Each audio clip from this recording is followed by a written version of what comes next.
நான் உங்களுக்கு நித்திய வெளிச்சமாய் இருப்பேன். ஹல்லேலூயா. நீ இருளில் வாழ்ந்த நாட்கள் போதும், நீ அந்த இடத்திலே தங்கியிருந்த நாட்கள் போதும், நீ பயந்த நாட்கள் போதும், நீ கவலைப்பட்ட நாட்கள் போதும். இனி உன் பாதையை நான் என்ன செய்ய போறேன்? உனக்கு வெளிச்சமாய் மாற்றி உன்னை என்னுடைய வெளிச்சத்தில் நடத்த போகிறேன். ஹல்லேலூயா, ஆமென். ஒருவேளை ஆவிக்குரிய ஜீவியத்தில் நம்ம இருளில் இருந்திருக்கலாம், விசுவாசத்தில் இருளில் இருந்திருக்கலாம். ஆனால் கர்த்தரோ இன்றைக்கு நம்மளை விடுவித்து ஹல்லேலூயா நமக்கு நித்திய வெளிச்சமாக இருப்பேன் அப்படி என்று கர்த்தர் வாக்கு செய்கிறார். ஹல்லேலூயா, ஆமென். இனி நாம் இருளில் நடக்க வேண்டிய அவசியம் இல்லை தேவஜனமே, அதை புரிந்து கொள்ளுங்க. You know longer have to walk in darkness. You no longer have to live in fear, for God himself will be your everlasting light. Hallelujah.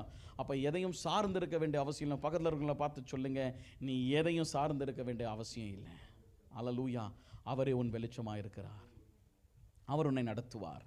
ஆமென். அவர் உனக்கு நம்பிக்கை கொடுப்பார். ஆமென். அவர் உன்னை ஸ்திரப்படுத்துவார். ஆமென். மனுஷனுடைய வார்த்தைகள் நம்மை கொல்லலாம், கவனிங்க, நம்மளை உடைக்கலாம். ஆனால் கர்த்தருடைய வார்த்தையை நம்மளை தேற்றுகிற வார்த்தைகளாக இருக்குது. அவர் நம் நம்பிக்கையின் தேவன். கரங்களை உயர்த்தி சொல்லுவோமா? அவர் என் நம்பிக்கையின் தேவன், அவர் என் வெளிச்சத்தின் தேவனாக இருக்கிறார். ஹல்லேலூயா.